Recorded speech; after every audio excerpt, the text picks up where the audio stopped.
Welcome to Armchair Expert. I'm Dan Shepard. I am joined by Monica Mouse, but she's just not here in this hotel room with me where I record this intro on a work trip. We have an incredible bonus episode today with Jennifer Eberhardt. Jennifer Lynn Eberhardt is a social psychologist who is currently a professor in the Department of Psychology at Stanford University. Jennifer received her PhD from Harvard University, joined the faculty at Yale University in the Psychology and African American departments, and later joined the Stanford faculty in 1998. Her work highlights the negative impact that racial bias can have on us and provides clear direction on what we can do about it. Amid unprecedented inequality and growing polarization around the world, she is enlisting science in the fight for equal justice.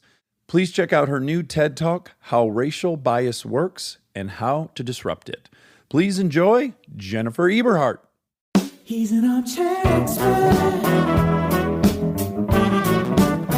He's an armchair expert. He's an armchair expert. Jennifer, you're busy, you're a professor, and I have to imagine with everything that's going on right now that you're even extra in demand. Is that accurate? That's accurate. Okay. Now, you live up in San Francisco? Well, I live near San Francisco. I actually live on Stanford's campus. Oh, is that dreamy? It is, actually. You know, just a lot of space and pretty and accessible and all of that. So it's good. We moved here about 10 years ago. I was just telling Monica when I got here, already in a complete panic about interviewing you because you have so much interesting work. And generally I have like a page of notes, and I have 3, which is daunting. And I'm already panicked about the time we have with you. So what I'm always curious about is anyone that finds themselves pursuing a certain line of work. I think it's always kind of relevant to find out why they were drawn to that in the first place. And you have kind of a very specific childhood experience, which is you grew up in a primarily black section of Cleveland, and then you moved, I don't know at what age, you moved to Beechwood. Yeah, I moved at 12 years old, and Beechwood is almost all white. So it was a really different experience. What did mom and dad do for a living? Well, my father was what we call them mailmans at the time. I guess they call them postal carriers or something now. But, you know, he was a mailman. He was also an antique dealer. And so he had like a foot in like 2 really radically different worlds. And my mother was a data input clerk at the Federal Building downtown. And so we had a sort of working class background, but then my father also dealt in antiques, and so it exposed him to a different world. So when you moved to Beechwood, you start becoming aware of race. You kind of become very aware now of this, maybe for the first time? Yeah, I mean, you're always aware of it as even as a black child in a black neighborhood that there's this other world, you know, out there. But I didn't have any meaningful relationships with people outside my race, you know, before I was 12 years old. So that's the big change. And just having friends and, you know, people who were all white, basically, was radically different from anything I ever knew before that moment. How was that transition? It was hard for different reasons than what I had anticipated. So I was worried, you know, as a black girl going to this school, and I was worried about whether I would belong and whether kids would make fun of me or, you know, just whether I would fit in, basically. And so I get there and you know, the students are pretty warm and friendly. You know, they're showing me around and kind of telling me about the school, and they are just going out of their way to be friends with me. But it was still really, really difficult to make friends. And that was because I could not tell their faces apart. Which becomes a big part of your work in the future. And that's so fascinating. And I don't want to jump to the story of your son, but that's a juicy nugget waiting for us. So you're saying you kind of had a hard time reading maybe the social cues or the nonverbal stuff? So it wasn't just the social cues, but basically I just couldn't distinguish one face from another. So my brain didn't have practice at doing that. And so I didn't know how to tell them apart, basically. Right, So, right. so that caused a problem because I really wanted to have friends, but then it's kind of hard to have friends when you don't know who your friend is, all that kind of thing. So, Right. Which Becky it is.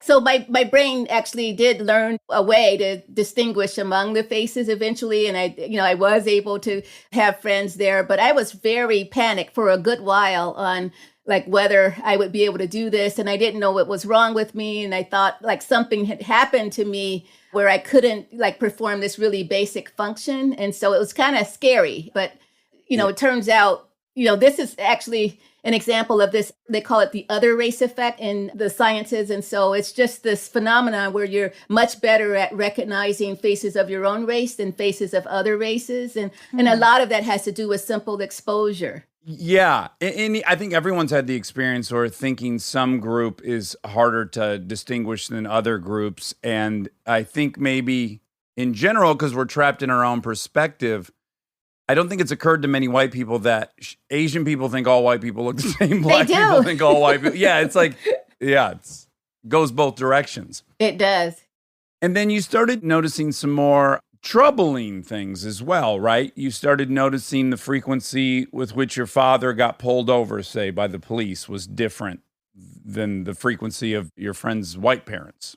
Right. So I've never heard about white family or anybody in the family getting pulled over by the police, but that did happen to us when we moved there, and especially early on when the cops didn't know who we were or that we lived in the area. We were sort of the subjects of suspicion, and especially my brothers and my father. My sister and I were, we didn't capture the attention of the police as much. That was going to be my next question, is if you had siblings and if there was a difference in how you were greeted versus a brother. Yeah, I mean, they would follow my brother sometimes. They would want to, know where they were going, where they lived. So a lot of questions. I still remember to this day, my father.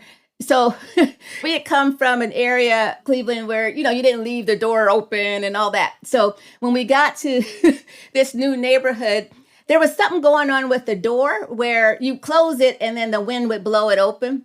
And so my father would come home and find the door wide open, and he would like go ballistic. He was like, I keep telling you guys to close the door, all of this. And so we were like, okay, we were teenagers, and I was the youngest of 5. So I was 12, but everybody else was older than me. So this kept happening. And then one day, I came home and my father was pretty upset, and I was asking him about what happened. And it turns out there was a police officer who saw him going into the house when the door was open. And so he followed them in there, and then I don't know what happened. And he didn't tell me what happened because I was 12, but it just really shook me. And I never did that again. I always made sure that the door was closed, and I would check it, and he didn't have to ask me another time. What a crazy thing to have to be on your mind that you're paying attention to. What was the explanation? Would you ever ask Dad, like, why the fuck did we move from there to here? What was, why are we here? Because it kind of reminds me of my mom marrying men, and after like 3 months at the new house to be like, wait, why are we here? What are we getting out of this? It's so funny. I did wonder that, but especially in that day and age, you didn't really question your parents that much, or we didn't. So they made a decision and we had to follow. But Sure. They had lots of conversations about it, and I think they thought that it would be better for us in lots of ways, especially in terms of our education and so forth, because Beechwood had a tremendous, wonderful school system. And so I'm guessing that is what it was, but they weren't inviting us into the conversation about where we were going and all that. Yeah, and then my mom, too, she was climbing this economic ladder my whole childhood, and she was great at it. She started as a janitor on the midnight shift at GM, and she worked her way up. So we moved a bunch, but it was very obvious we were just always trying to get to the next better place, and I assume that would be a justifiable explanation from your father as well, which is like, we're climbing the ladder. Right. Yeah, I think that's true. There's research on that too by Raj Shetty, looking at not just how you climb the ladder, but when you do. And so it turns out that if you don't move by the time your child is 12 years old or so, they don't really get the real benefit out of that education or the better school system and so forth. So I was exactly at that age when we moved, and I did benefit in a big way. Now, did your older brothers have a harder time with that? Maybe didn't benefit as much? I think so. Yeah. Yeah. Okay, so you end up going to the University of Cincinnati, and then you ended up going to Harvard and getting your master's and your PhD. And now I am curious about this. How do you distinguish social psychology from sociology? How do those things differ?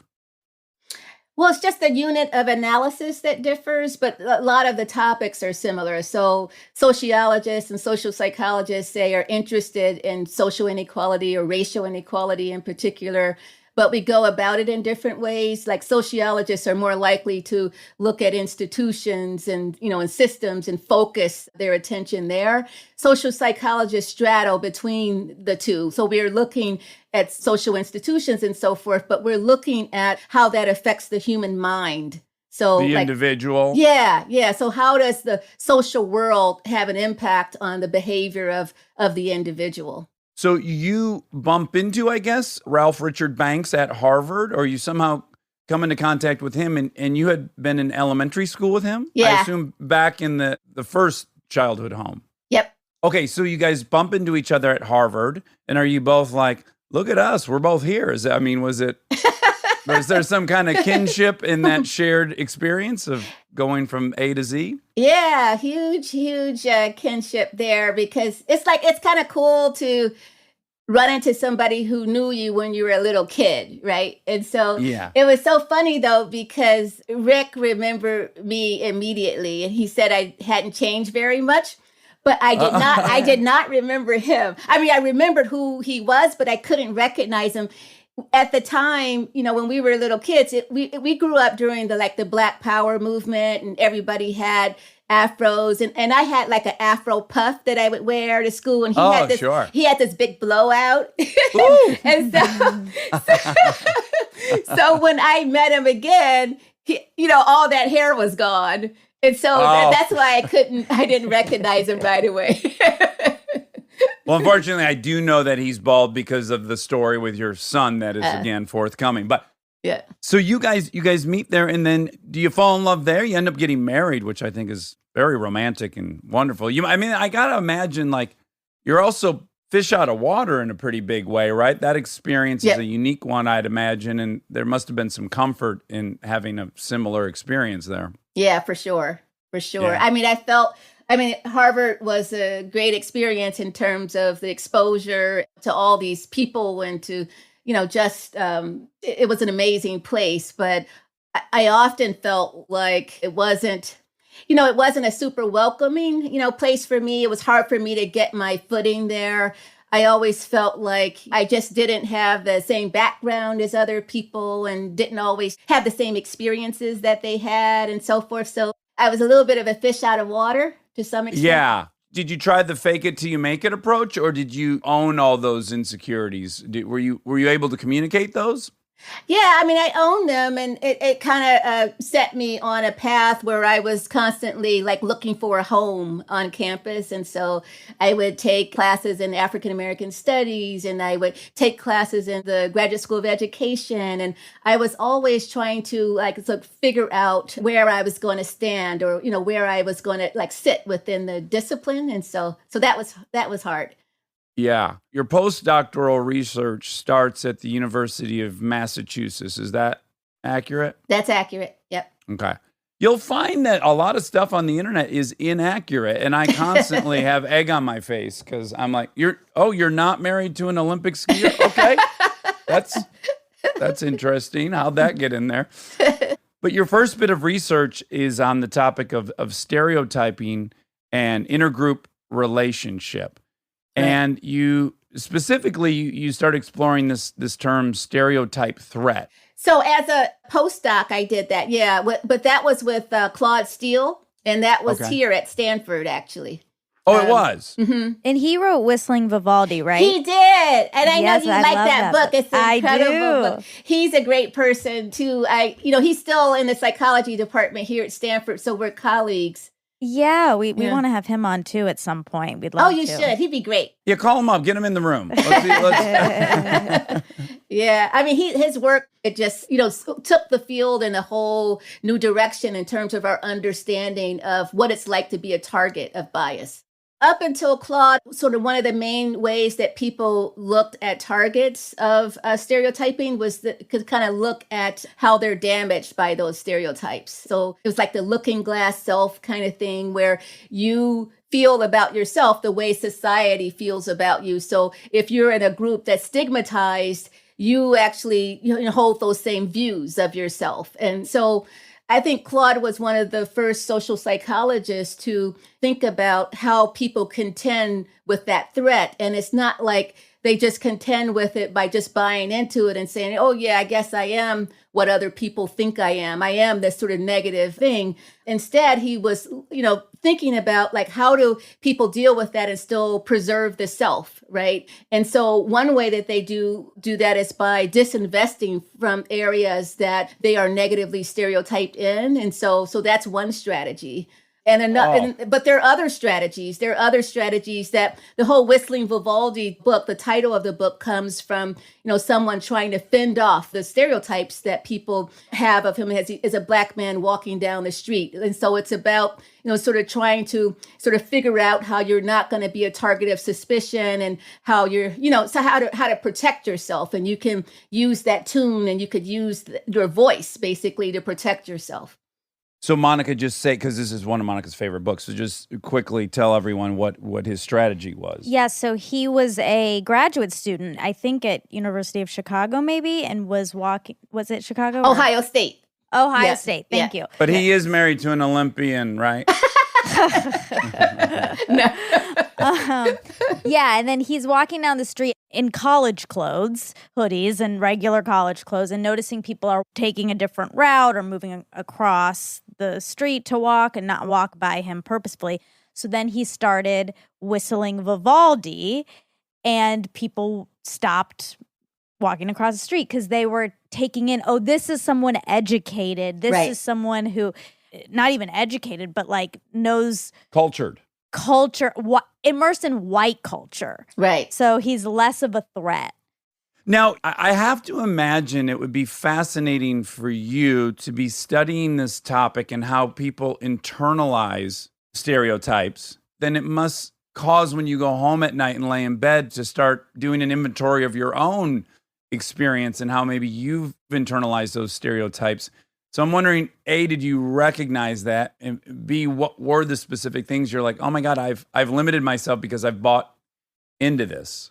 Right. I mean, this is relevant to the question you just asked about Claude Steele's work. I mean, why it was so revolutionary is because he was able to show that you can still be harmed by a stereotype without necessarily buying into it. Just the fact that you're contending with it can actually change your behavior. So he did these studies where he would give people a challenging test, a standardized test, and he would present that test as diagnostic of intellectual ability. And when he did that, you saw a gap between how Black students and white students, how they would perform, right? So the Black students would perform less well. But then he would take that same test with the same problems on it and then present it as a test that was about creative problem solving skills, and that it wasn't diagnostic of intellectual ability at all. And in there, he found that the performance of Black students would rise. Right. And so he was able to show that people are in the same situation, right? They're taking the same tests, the same problems, but African Americans, because of that stereotype that's sort of lurking out in the world, it can influence your, ability to perform. And it could happen even when you don't completely internalize, what's out there. It's just that the stereotype becomes relevant in that moment and you're contending with it, and then your performance can plummet as a result. Well, probably the most well understood and ubiquitous version of this, right, is the SAT. So if you're Black, you're probably aware of this gap in the outcome of SAT scores. Do you give up quicker? Is that what happens? You go like, I shouldn't fight through this because I already know the outcome. What's the mechanics of it? Right. So sometimes it means giving up on it, and you just decide you're going to put your energies into other things, that it's not worth the battle, and you don't fight it. But other times when you actually care about the subject, or you care about school or whatever it is, then you're going to stay and you fight it. But in fighting it, that takes up a lot of energy. You're distracted because you're kind of using some of your energy to deal with the stereotype that's going on. And so it affects your ability to perform. So you don't have to buy into it. You just have to know that, okay, that stereotype is now relevant to what's happening here. And it's almost like a choking effect. Yeah. It's all mental, right? Yeah, mental, but situational, right? It's the situation that's triggering that kind of mental state. Yeah, and then there's a flip side to the coin, right? Where people can benefit from these stereotypes. Yep. Or have shown to benefit from them. What would be an example of that? Nalini Ambadi and some of her colleagues did this work at Tufts University, where they were interested in the role that different social identities might play in stereotype threat. So they had Asian women take a math test, and either they made salient their Asian identity just before the math test, or they made salient their gender identity just before the math test. And they found that, when they were thinking about themselves as women, the performance dipped. When they were thinking about themselves as Asian, the performance arose. And so the same person, right? But just how you're thinking about yourself matters for what's going to happen and how those stereotypes affect you. Okay, now you end up getting a job at Stanford. Now, Monica and I are what we've labeled uniphiles. We're It's a made-up word. word. But we're disproportionately impressed with universities, even though neither of us attended one. But of the elite ones, we find ourselves really liking Stanford the most, because it feels like it. Yeah, it feels like there's like some anarchist kind of creative rhythm to it. In addition, like hippie vibe. Yeah. Were you thrilled to find yourself employed at Stanford?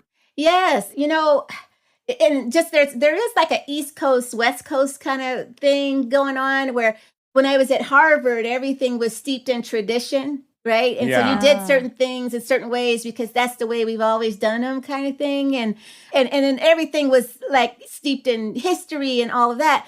But on the West Coast, and especially in Silicon Valley, where Stanford sits, everything is forward looking, everybody, it's all about innovation, right? It's all about sort of how big you can dream. So you get to a place like this and it just feels like liberating. It's exciting because you can have these ideas and then find support for those ideas. And nobody's saying, well, you can't do that. And then even there's like a little subtle thing that you might blow past you is just, in a school that is revering its history, and then as a Black student, you're recognizing, well, I'm not a part of that history at all. Yeah. That's just one more little subtle thing. Like, I'm at a place that just worships this dense history, and we're not represented in that history. So I can't really celebrate this school in the fashion that maybe other people are. Yep, that's right. That's right. Okay, so at Stanford, you become a co-founder of Spark, which is social psychological answer to real world questions. And through this work, you kind of illustrate the consequences of racial associations in criminal justice, education, and business. And this, I imagine, is where you're launching into what becomes your really profound work and most of your big contributions to this field. So, implicit bias. This is the area I want to spend a lot of time in, because I think the reason it's dicey is that it runs the risk of sounding like an excuse. But I want to be very clear, it's not an excuse. I think it's relevant to recognize your biological biases so that we can control for them or transcend them. But I think first we have to recognize them. A lot of your work deals with some of the biological components of bias. And that we are kind of, as a species, right, we're engineered to recognize in-group. Right. We're engineered to also recognize out-group, and that becomes a fundamental issue we have. So could you tell us about, I like how you described it as a distorting lens made up of biological and societal things that give us these biases. And so you hooked people up to fMRI and you showed them pictures of their own race. And what happened? Yeah, so we had both Black and white study participants in the scanner. We showed them images of people who, faces basically, of people who were Black and people who were white. And we looked at how their brains responded to those faces. And we found for both Black and white study participants that there was more activation in this area called the fusiform face area of the brain. So this is this area that is implicated in, sort of face processing or like face identification, basically. So it was one of the first neuroimaging studies to look at how the brain was responding to faces of the same race or faces of different races. So there's a way in which there's a biological component to it, but that doesn't mean that it's hardwired, right? We're kind of getting that response because of who we're exposed to, how the world is structured. This is an example of race as a social construct having a real effect on how our brains are operating.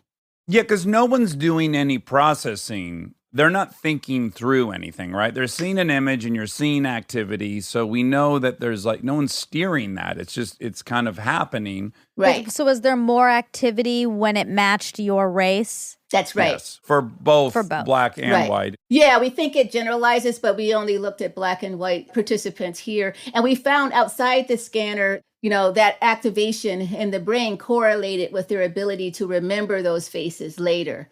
So if you saw a big difference in the brain between remembering same race faces and faces of other races, we also found that those same participants were less good at recognizing those faces or picking out the faces that they saw in the scanner versus those they didn't see.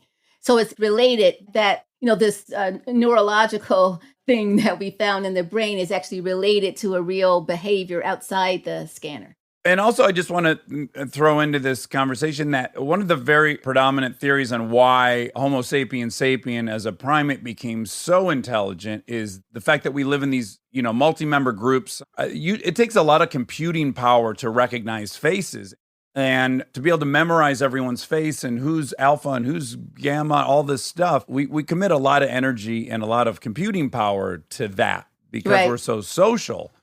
So there's just a lot happening in that area. Yeah, it's a lot happening. And categorization is a big part of it. So, you need to categorize people into in groups or out groups and what have you. And so these categories help us to make sense of the world and to try to exert some kind of coherence and control, over the stimuli that we're bombarded with all the time. And that's true not just for people, but we have categories for cars and furniture and just everything, right? And that's how our brains function, is through this categorization. But that categorization and the bias that categorization seeds, it allows our brains to make these judgments quickly and accurately and so forth. By doing that, by making these split-second decisions and by categorizing in this way, they extract this heavy toll on us, right? Because now we can't distinguish. That was my issue, right? When I went to Beechwood and I was at this school, I just saw white faces. One white face, another white face, another white face.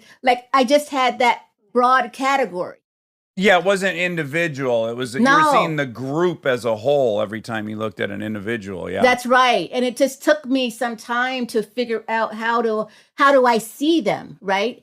And so any stereotypes that I had about that group that could get triggered just from the categorization. So it wasn't until my brain kind of caught up to this new experience that I was having, and I was eager to figure out what to do, that I could really see them as individuals. Yeah, and to make it really, really elementary, I'm just pointing out the utility of it, which is, let's say you only met Black folks. The first white guy you meet, he immediately burns your hand with a lighter. Odds are the next time you see a white guy, you're going to be a little hesitant because your one experience with this group now that you've categorized as one thing, right, you're going to have some fear associated with. Animals that sting or you name it, right? That's the function of it originally. Yeah. And so you couldn't tell that, okay, it was John who burned my hand, it was just this guy, in this category who did this. Yeah. So our brain can take us down roads that are sort of ineffective and harmful and sort of have these categories because they help us to see the world. But in a way, they're the same things that blind us, to that world. Yeah. And did you have anyone in your study that was, say Jennifer, had you only lived in Beechwood, did you have any studies of like a white person that had grown up with primarily Black folks or vice versa? And did it change the outcome of that MRI to support the kind of nurture side of it? So this was a long time ago. I have to think back to all of that. But yeah, I mean, I think generally African Americans are better at recognizing white faces than white Americans are at recognizing Black faces. And that has to do with the exposure thing and just the fact that, African Americans are a minority, in this country. And, as I got older, I was out in the world and I had lots of interactions with people outside my own group. And so I developed an ability to do that. Yeah. But I think for people who are more in the majority, there's maybe less incentive to do that, and also less incentive because of racial segregation. Like maybe you don't even come in contact with people of other races as much, and so you don't get the practice, and then it starts to shape your brain. So this is really interesting to me because what we're talking about is like how the brain is affected by history and policy and how we live, right? I mean, we live in segregated spaces because of the policies that were enacted historically. Yeah. But those policies actually shape our brains. They're shaping the firing of our neurons. So it's not just that they shape our experience. Those policies shape who we are. Right. Yeah, the architecture of the brain shifts. And there's so many factors, right? So you have the power dynamic. The white group is the hegemonic group in the country. So you're incentivized to understand them, right? Because they have the keys to your opportunity. That's right. Then you have the exposure. So on TV, it's all growing up when you grew up and less so when I grew up and less so now. But certainly, predominantly 90% of your media is going to be all white. So you have some, again, more experience. And I think this is where there's a real minefield because, and we were just talking to Ibram about this, if you're a white boy in the suburbs and you have no Black friends and your exposure to Black folks are primarily through the sports that you watch and then maybe the music you listen to and then pornography you're watching at night, this is selected for like maybe the least representative group for the group. Right. And I think this like underlying white male fear of Black males, that's in the recipe. There's like your only experience with Black folks is the best athletes in the world, this kind of hyper masculinity, and then hip hop music, kind of hyper masculinity, and then pornography, which is selected to be hyper masculine. There is the news, which is selectively, which is purposefully, criminality. Criminality. There's this emasculating fear accruing for a white kid with no exposure other than that. Right. So, yeah, I think anytime, as we're talking about how stereotyping works, as we're talking about how bias works, we, have to talk about what is out there that's feeding our minds, right? We have to talk about the racial disparities that are out there. We have to talk about fears that, develop from those racial disparities. So it's really not just about like who we are as human beings, and this is why we, have bias. It's the world that we live in and the input into our brains. Stay tuned for more Armchair Expert, if you dare. We are supported by nobody on this episode. We did not sell any ads, but we thought, oh, what a good opportunity to tell you about a couple different Black-owned businesses that you should check out. That we love. Yes. McBride Sisters Wine Collection.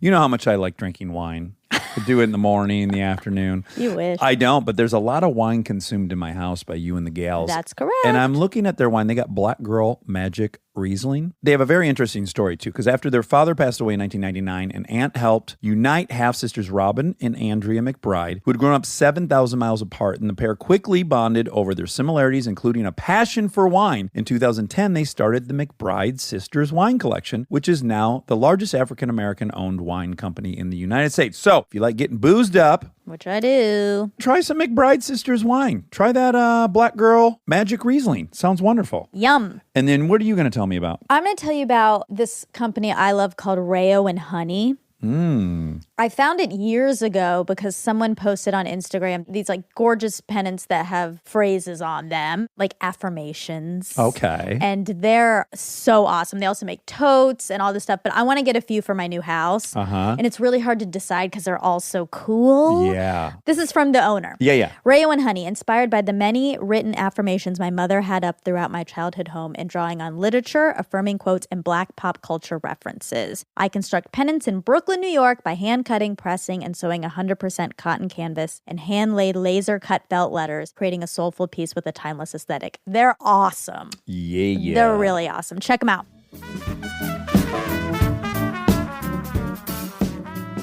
Now, one of your more alarming studies was in 2006.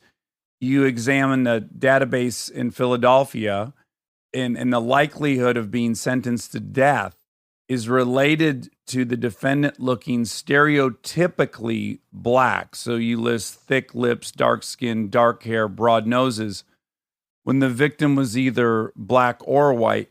And those who were stereotypically Black were sentenced to death 57.5% of the time compared to 24.4% of the time for lighter African Americans. So not even white, just within, Right. I guess that's kind of colorism. Yeah, you could call it that. But so we use the word stereotypicality because it encompasses color, but also facial features and hair texture and all of that. So yeah, it's not just whether you're Black or white, but it's how Black you are. The more stereotypically Black you are, right, it doubles your chances of receiving a death sentence. That's what we found. And then you also, it reminds me of another study you did, which is really profound, and that's white participants were split into two groups. In group one, they watched a video clip in which 25% of the images were of Black inmates. And in group two, 45% of the images were of Black inmates.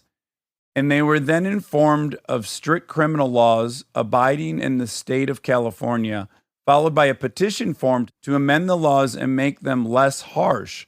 For group one, so the ones that had only seen 25%, 50% of them signed the petition, whereas only 28% of the people in group two signed it. And that's not even a huge difference in the images you showed them. I mean, that's crazy. That's crazy, right? Yeah, because you might think, like oftentimes people believe, okay, you have these racial disparities in the criminal justice system, and the bigger those racial disparities are, the more concerned people would be that maybe something is wrong with the system, what's going on. So this is the logic here. And I think a lot of people who are activists in the criminal justice space, they want to give people this information and this data about what's happening because they're alarmed by it, right? They're alarmed by the racial disparities in incarceration and so forth. But not everyone is, right? I mean, so some people take those disparities and feel like it just sort of reaffirms this belief or this stereotype, this understanding they had of who Black people are. So therefore, they are less likely to sign a petition to make that law less punitive. And so that was the case for three strikes, the three strikes law we have here in California. And then we also did a follow-up study on this in New York City where we were looking at stop, question, and frisk. And it was the same kind of effect. The more extreme the racial disparities were, the more punitive people were, the more it was that they wanted to see more aggressive policing, enforcement strategies, and so forth. That was a surprise. Someone's at home going, well, hold on, though. Oh, well, Black folks are committing more crimes. So this disparaging the incarceration rate is explained in their minds by the rate of crime being committed. Right. Which we can break that apart individually. But before we even do that, this is saying all things are equal. When a Black suspect gets to court, they're going to be convicted at a much higher rate with equal evidence, right? Well, there's a lot of data on that. They're going to get convicted easier than a white person. They're going to get a worse sentence than a white person, statistically. And the children, you did work with the juvenile courts and studied how quickly white jurors are to see juvenile Black defendant as an adult Whereas they'll dismiss a juvenile white defendant as like, youthful mischievousness. So there's this propensity for white folks to make black children older than they are. Right. Or more sexual. And then so you have these results that they're pretty undeniable, right? Statistically, it's pretty black and white that it's not fair once you enter the system. Just parsing out the crime rate aspect for a second. It's much different, right? Right. To that acknowledging that there's a disparity, in the crime rate shouldn't make you less concerned about bias, right? It should make you more concerned about bias because disparities are going to strengthen the association, that people have between race and crime. And so that can lead you to make decisions, right, that rely on that association rather than that individual suspect's behaviors. And it could also lead you to be less empathetic, right, to people who simply look like the minority of people who are committing crime. And so, I get that question a lot, especially in policing spaces, right? And so I always tell them, like, if there are crime disparities in your city, that doesn't give you a pass on bias. Instead, it makes you all the more vulnerable to bias. Right. Yes. Yes, you have to police yourself even more knowing that. And just, I want to defend a couple things, which one is, what is crime? How are we defining crime? And we know that the powdered variety of cocaine that white people were predominantly using had a much different penalty than crack cocaine, which was inextricably linked to the black community. So that's right. We're defining crime differently. But do you know data? How closely linked is it socioeconomically? So if you look at white communities that have a similar household income, I have to imagine those communities are committing more crime as just desperation leads to crime in general, and lack of opportunity leads to crime. So are they comparable, those numbers? They're not comparable, partly because they don't live in concentrated poverty. And so even, white families who are poor, they tend not to live in areas where all their neighbors are, poor too. And so, but African Americans are more likely to live in those situations. Yeah, us poor white folk, we're kind of spread out a little bit. Yeah. Yeah, they were in my town. So I want to get into the story of your son because it's so profound. I think it has to be very informative in the work you've done because you've led a lot of implicit bias or unconscious bias workshops for police departments. And I think this experience with your son is just very profound. So will you tell us about that? Okay, so we're on an airplane and he's 5. And my son, he's just so excited, right, about being on this airplane with mommy. And he is looking all around and he is checking everybody out and he's checking everything out. And then he, sees this man and he points at him and he says, "Hey, that guy looks like daddy."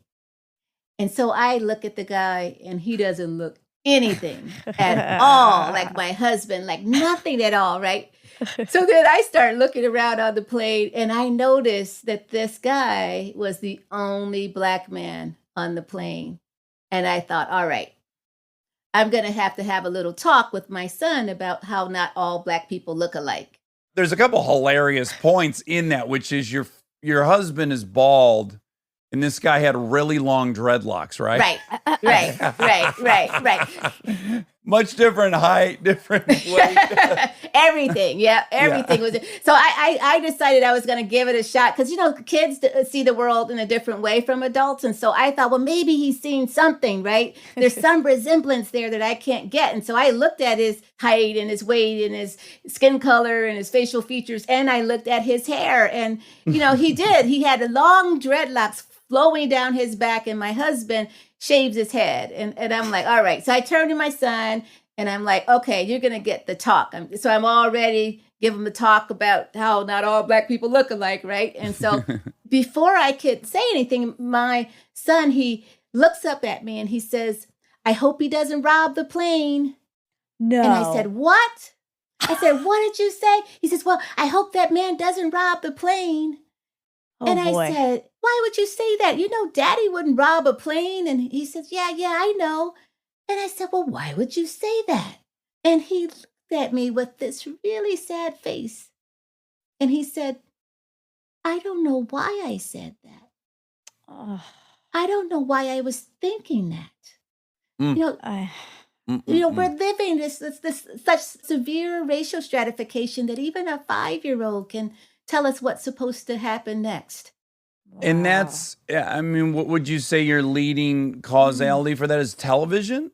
People always point to television right away, right? Oh, it's the media exposure and all that. But I don't know. He's 5. He actually wasn't looking at that much TV, frankly. And of course, the media, that plays a role here. But I think that we're so quick to point to the media because we don't want to look at ourselves. Sure. You know? And that part of it bothers me because they're not just picking up things from television. They are picking up all of this from the signals we deliver to them, you know, even though we don't intend to, or even when we don't intend to. You know, I have another son. When he was in the 1st grade, he came to me and he says to me, he said, Mommy, do you think people kind of have a different feeling about Black people than they do other people? And I said, well, you know, what do you mean? He says, I don't know. I just feel like there's just something different there and how people look at Black people. I asked him to give me an example, and he thought about it, and he said, well, remember we were in the grocery store the other day, and there was a Black man who came in. So this is a grocery store in a mostly white neighborhood. He says, a Black man came in. He says, I noticed that people kind of stayed away from him a little bit. And he wasn't really into Star Wars then. And he was saying it was like he had a giant force field around him. And so people were like staying away. And then he said, when this man got into the line, he said his was the shortest line because people weren't getting in line behind him. And so he had picked all of this up. You know, and I'm just shopping and all, you know, and I did notice the man coming in the store, but I didn't pick any of that up. Right. Yeah. And part of it is just, I'm used to it. You know, I think it's white noise now, right? It's just, it's all in the background. it is. It is. And so, and then I asked him, what do you think it means? Why did they do that? And he thought about it. And he said, I don't know. He says, I think it's fear. And I thought, wow, Yeah. a 1st grader can get to Yeah. that, not by watching TV, but just by watching how we move through the world and how people react to us as we do. Yeah. It's such a humongous motivator for people, fear, right? I mean, it's got to be the strongest. Yep. Okay. So the story about your son brings up a question I've been wanting to ask someone who actually knows this topic and not just my armchair expert theories on stuff. But I think a lot of people would imagine that if a police force was made up entirely of Black officers, that would ensure that there'd be no more racism. But I can't imagine that's true, right? Because of so many factors. A, what you just said, which is you're internalizing that, even if you are Black. And then secondly, I think the in-group, out-group dynamic of joining the police and then that being your ultimate in-group, I feel like that can supersede your other group identity, perhaps. Right. So would it cure everything to have all Black officers, or would we have slightly less issues, or would it be dramatically different? What do you think?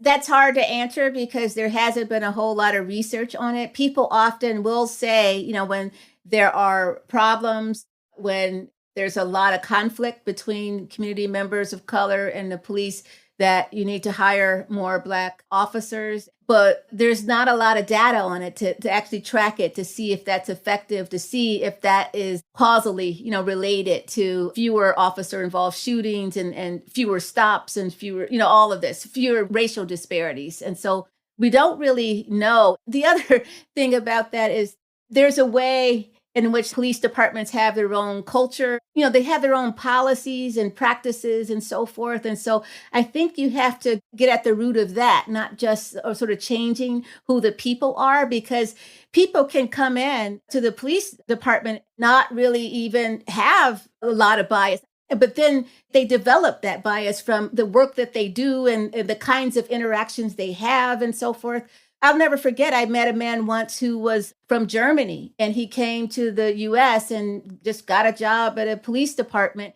He wasn't even aware of all the racial dynamics in the US and kind of how that would play out and so forth. But he was policing in an area that was a pretty diverse area. And pretty quickly, he said he could feel his mind shifting and he would start to feel fear when there was a Black man and he couldn't see that man's hands and he wanted to know where his hands were, and he's looking around to make sure he didn't have a gun and all of that, and he said he developed it and it was almost became like an automatic sort of triggering kind of thing because of the work that he was doing. So I think this sort of dream of changing the people but not changing the institution, and then also not addressing the racial disparities, I think you'll start to have some of the same kinds of problems that we have now, frankly. Well, and we already touched on it a little bit, but we're such social animals that we do adopt whatever culture we find ourselves in, even if we're kind of unaware of it, right? The power of the group, and again, all of our hardwiring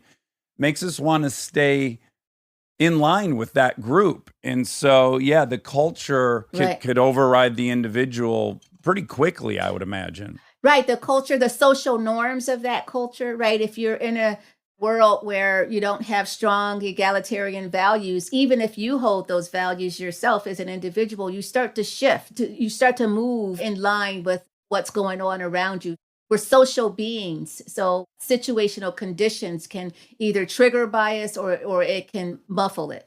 And when you teach these bias workshops with the police, what are you telling them to do? Because I think it would probably be useful for all of us to have some checks and balances in our head. I think all of us could use some tools in making sure we're fighting back against that implicit bias. So what are some of the tips you give police that we could all benefit from? Yeah, I mean, so we know as social psychologists a lot about the sort of situational triggers of bias. So we know when you're forced to make split-second decisions, so you have to respond quickly, that sort of elevates the possibility that you're going to respond with bias. We know that when you have subjective standards that you're using to evaluate other people, that's more likely to lead to biased decision-making than if you're evaluating others with more objective standards. Can you give us a concrete example of that? Let me step back and just give you an example. So I and a number of my colleagues at Stanford, we started working with the police department here in Oakland, California. We were working with them on various reform efforts, and the task at hand was to help them to make fewer stops of people who were not committing any serious crimes. This was an issue where you get pulled over, huge racial disparities in who gets pulled over, but then, there's no real safety violation, really. It would be more you get pulled over because of, you had a license plate light that was out and that kind of thing. Yeah. And sometimes those kinds of stops, they call them pretextual stops or equipment stops, those kinds of stops, huge racial disparities there and who was getting pulled over because they were pulling people over to kind of check them out, to see what they were up to. So there was a suspicion there, right, that you don't have as much with white drivers. So what we did was to, sort of introduce a question on the form that officers complete when they're making these kinds of stops. And that question was, is this stop intelligence-led, yes or no? In other words, did I have prior information, prior intelligence to tie that particular person to a specific crime? Okay. Right? So they now have to ask themselves this question, and it's kind of a mandatory question, right? So what happens when they ask that question is, first you slow down, right? And you're thinking well, why am I considering pulling this person over, right? So it causes you to change your mindset. Not only do you slow down, but you're now forced to use evidence of wrongdoing, so more objective standards you're evaluating people by rather than your intuition about who's up to no good. Right. Yeah. Because you always hear cops saying they got to trust their instincts and listen to their intuition. I'm not a cop. I'm very sympathetic to what a gnarly job that is. Right. I have to imagine they're right. I don't know what the percentage is, but certainly they're probably right. Their intuitions probably saved them at some point. Yet so often it's not. It must be a hard thing to navigate. Right, when to listen to your spidey senses and when to recognize it's just this bias. Right. Right. And so what we did is just help them to slow down and to sort of use, these objective standards and developed a metric in order to do that. And we found that in 2017, before we added that question to the form, officers made about 32,000 stops around the city. But with the addition of that question, that next year, that dropped to 19,000 stops. And did the crime rate go up? No, it didn't go up. There we go. We need to hear that part. Yep. So African American stops alone fell by over 43%, and the crime rate did not go up. And in fact, the city became more safe for everyone. Right. Yeah. And that was a big thing. They thought the crime rate would go up if they stopped fewer people, but it turned out it didn't. Oh, wow. Okay. That's really important data to have out there. Different parts of your brain do different thinking, right? So thin slicing, panicked in the moment, that's kind of midbrain reptilian, right? Heart rate up. That's not where you do your best thinking. Your frontal lobe's where you do all your best thinking, right? Right. And so you've given them a trick to almost force their thinking into that frontal lobe a bit. Is that kind of the mechanics of what's happening? Yep. That's right. The slowing down does that. Sort of adding that accountability. The other thing is that the police department incentivized these kinds of stops, these intelligence-led stops. And so those were the stops that you want more of. So that shifted the norm, in the space where, okay, this is what I'm going for. Yeah, like a quality approach, not a quantity approach. Exactly.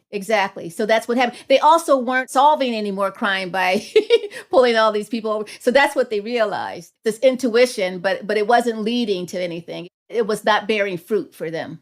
Well, I was going to ask if you found that these bias training sessions are effective, and it sounds like, at least with the Oakland police, it was hugely effective. That's a radical change in the number of people they're interacting with. It was different understanding what situations produce bias and what situations can tamp it down versus just informing people of that. So if I were to just go in and just let them know about bias, I don't think that that's enough. Like, you actually have to change the conditions under which bias is most likely. So that's what we're trying to do here.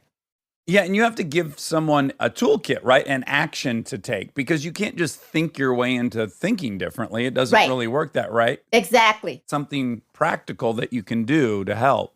Yep. The other thing they did, this was before our research team got there, but they changed their foot pursuit policy in a manner that would decrease bias as well. So they used to have a foot pursuit policy where they could just, chase the suspect anywhere that suspect went. So if the suspect went into dark alley, you chase them there. If you lost sight of them, keep chasing. If they went into a dark, sort of enclosed space like a backyard or something, you just chase them right in there. So they changed the foot pursuit policy so that if you lost sight of a suspect, you had to step back. You couldn't go in and continue the chase.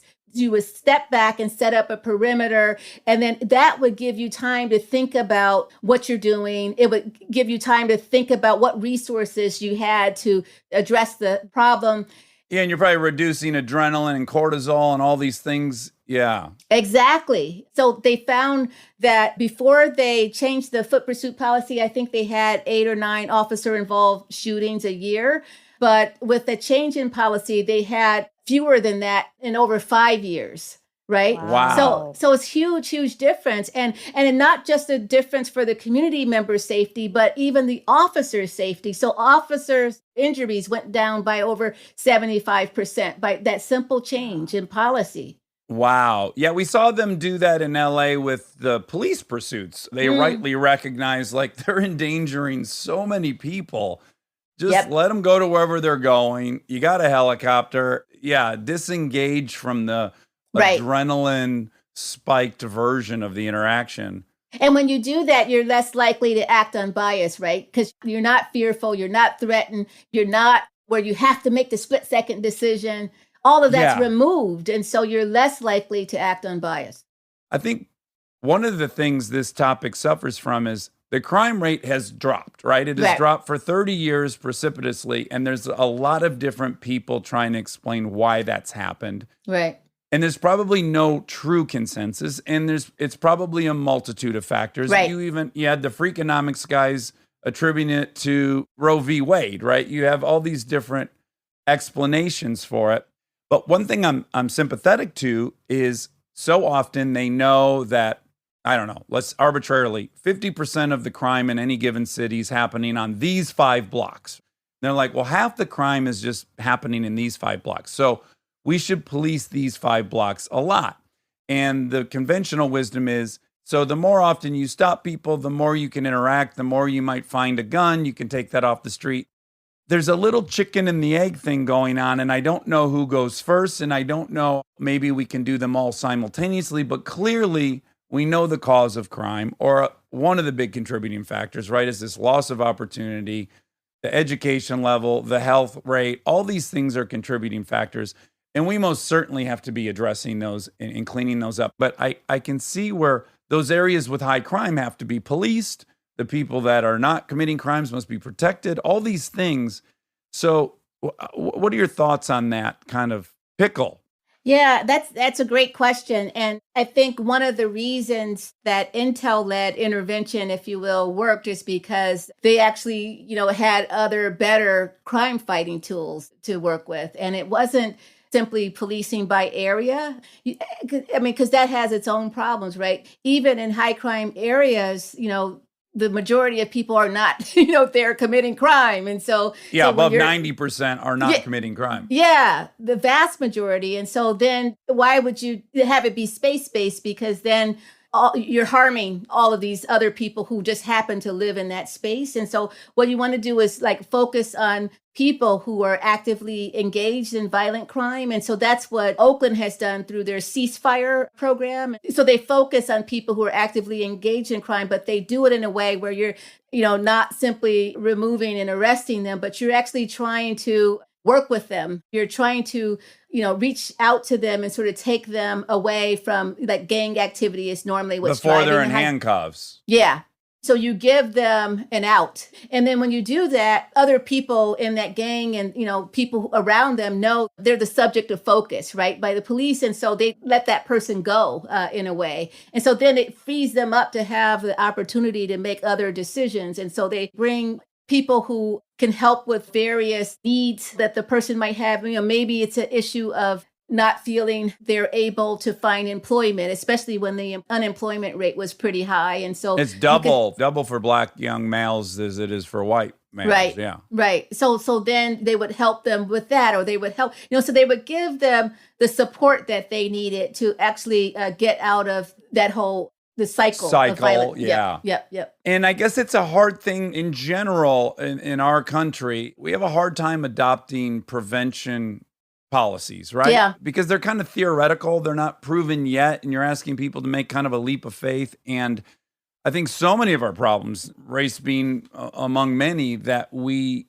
tend not to put any resources into prevention. But law enforcement's very costly. I think in LA, I think we read is it $6 billion, the budget maybe for LAPD? We know that the reaction side of the equation is quite costly. Right. And we don't seem to have a huge appetite to experiment and try some preventative measures. But I have to assume, like most preventative measures, they're way cheaper at the end of the day. I agree. Is there a department that is a model department that people should be kind of stealing their playbook? Is Oakland a model department now, or are there any model departments? It's hard to say. As soon as you say there's a model department, something happens. Yeah. And then they're not so much anymore. But but there are a lot of departments out there that are doing good things, and they have all kinds of reforms that they're trying. And one of the departments that people point to a lot, especially recently, is Camden in New Jersey. So they basically kind of just fired everybody and started over from the ground up. And they, developed a whole sense of what they should be doing and what policing was about that was different from, what they were doing before. So less so the sort of warrior mentality, more so, that you're a servant of the people. And so it's a lot more community oriented and so forth. And so there are strategies that work. There's a lot of work on procedural justice right now. A lot of departments have those kinds of trainings where it's the same idea where you're trying to shift, your focus on not just fighting crime, but also developing a real relationship with the public, with the community that you serve. And you can do that at the level of the interaction, right? You can do that when you stop someone. You can listen to their voice, make sure, give them time to sort of to tell their story, that you can, treat them with respect. So there are all these kind of rules of thumb, that officers in police departments across the country are learning about how you build trust with the public rather than eroding that trust.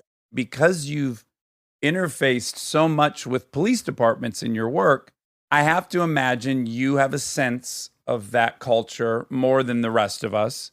And being Black, I have to imagine this movement is very important to you. Right. And yet I bet you've had access and personal experiences that are unique on the police side.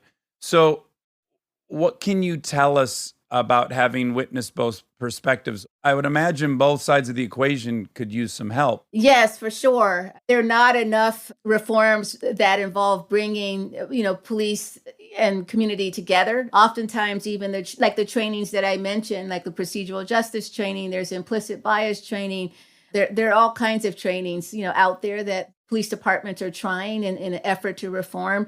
But more often than not, they're training the police. They're not actually involving the community directly in those exercises. And I feel like that's important. It's important for community members to even know that those trainings are happening, but also important for them to bring the community members like into the space.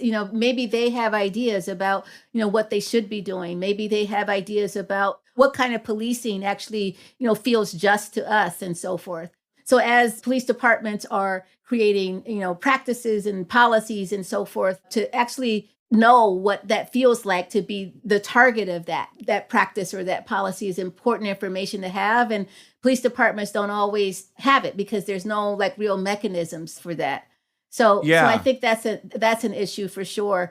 And I think when you don't know how police departments work from the inside and you don't know what reforms are working, then all you see is sort of officer involved shootings or these things that the world sees. And I feel like what we want to do is to take actions that are evidence-based and to embrace strategies that we know will work. And sometimes what you think is going to work isn't always the thing that really works. I'll give you an example of that with the implicit bias trainings. So a lot of people call for those trainings to happen. It's important. And so the police departments want to show that they're responsive to community members. And then they also want to be able to check that box to say that they've done that thing. If you just offer the training, that's easy. But if you have to evaluate the training, that's different because you don't know whether that training is actually going to move the needle in the way that you want or not. And you only get credit for it, if it's effective. And so these trainings have been going on for years now, and rarely are they evaluated. Yeah. And again, this is going to be dangerous to bring up because I don't want it to sound like an all lives matter thing, but I do see parallels. So we're recognizing we have these bias. We recognize we're not treating Black folks as individuals and that we're treating them as this group stereotype, right? And I just am now fearful that the response to it is to basically apply that same lens to police, that police are a thing, the individuals sharing the group. Yeah, that makes a lot of sense. And it's probably just not the time to feel bad for cops, but I get nervous of just the kind of fruitless endeavor of saying all these people are this way and blah, blah, blah. But just to add in, it's not that people are saying all these cops individually are bad. It's that this system is bad, that there's police unions and all of these issues that cause the system to be corrupt. And that's what needs addressing, not the people. I mean, you can try to address the people specifically, but that's not really the issue. Yeah, the system's on trial, I guess. Yeah. You're right. That's a great distinction. And it is a great distinction. And I think that's what people are calling for. And I think people should call for change in that way.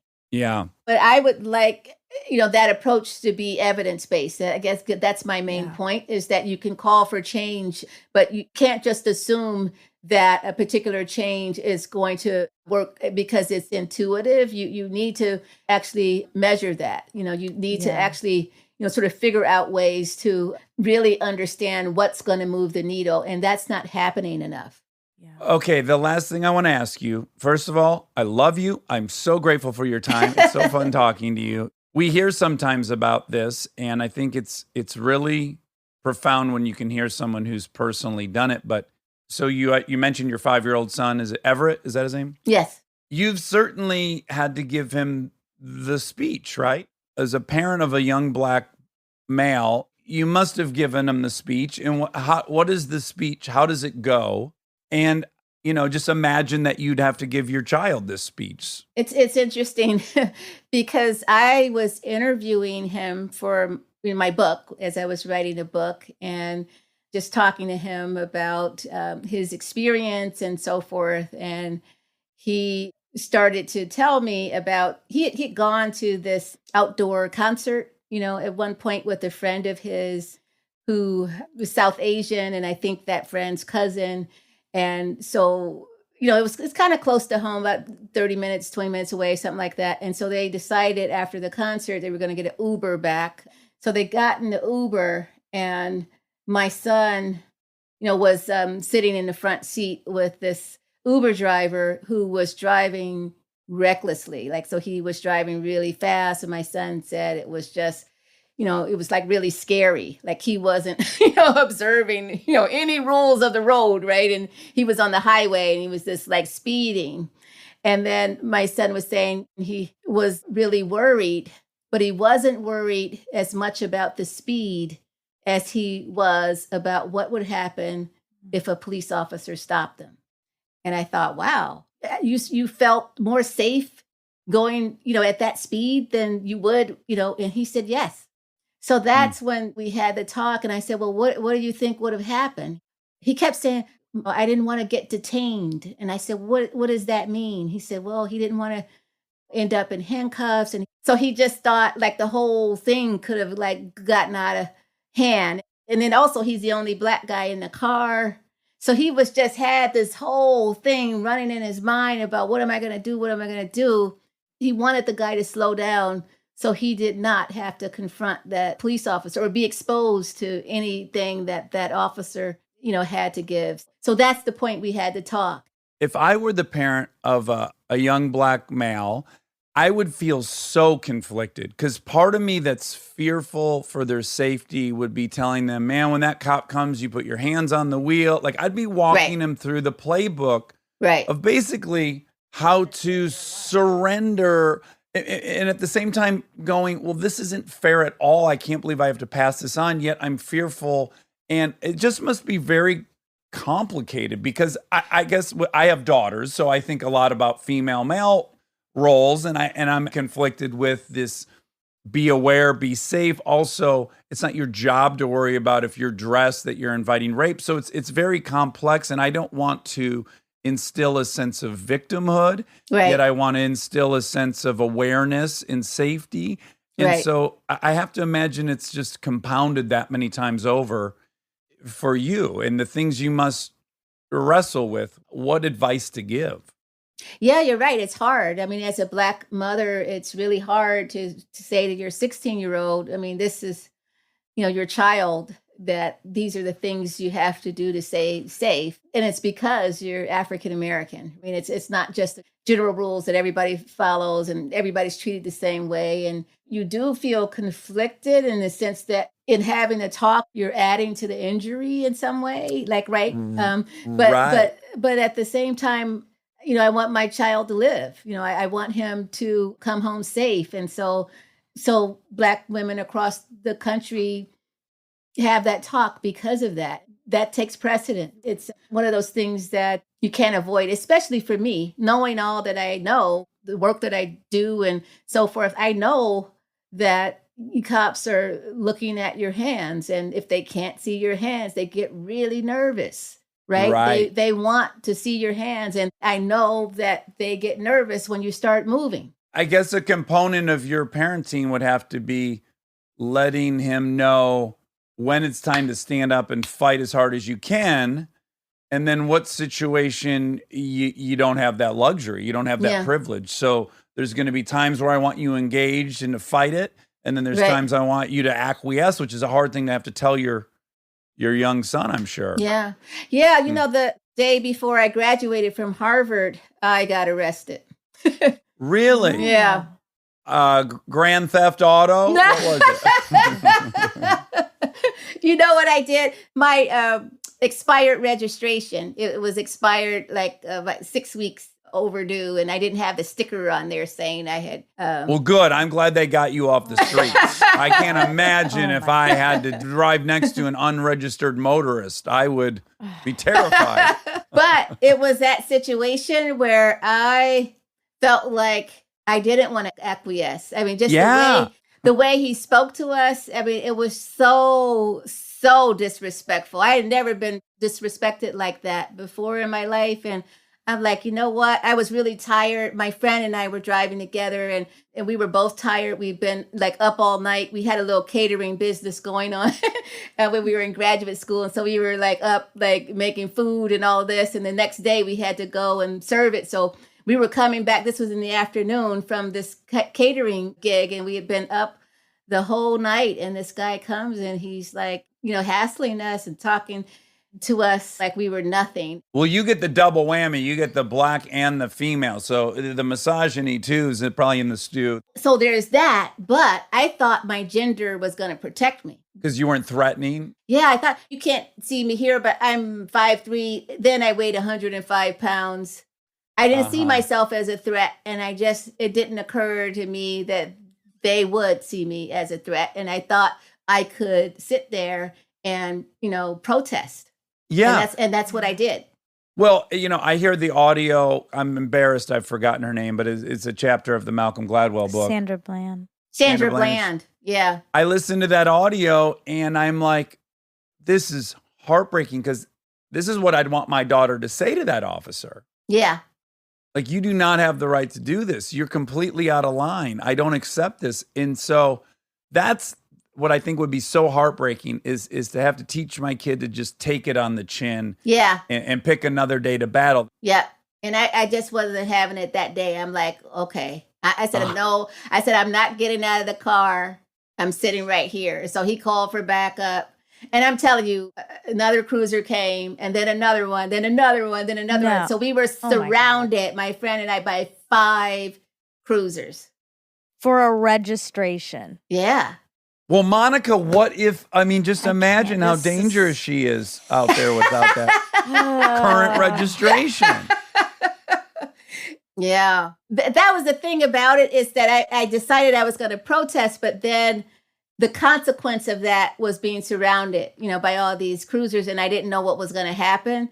I was afraid at that point. At first, I was just like, I'm not going to take this. And then, but then it changed to fear, when they. Well, again, that's where identity is so interesting and tricky, is like, I have to imagine part of your internal monologue is like, I go to Harvard, motherfucker.